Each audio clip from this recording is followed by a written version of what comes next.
சட்டி காய்ச்சி தேவையான அளவு எண்ணெய் ஊற்றணும். எண்ணெய் காஞ்சி தான் 1/2 ஸ்பூன் கடுகு வெடிச்சு தான் 1 ஸ்பூன் வெந்தயம், 10 சின்ன வெங்காயம், பூண்டு, இஞ்சி, மிளகு, சீரகம், கருவேப்பிலை, ஒரு பெரிய வெங்காயம் கட் பண்ணி வச்சுருக்கோம்.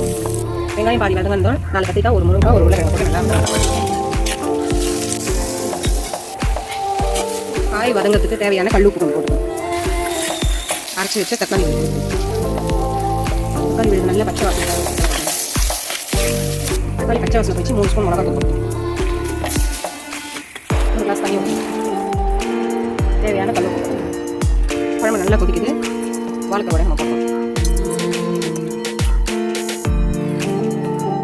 குழம்பு இன்னும் கொஞ்சம் சுண்டட்டும்.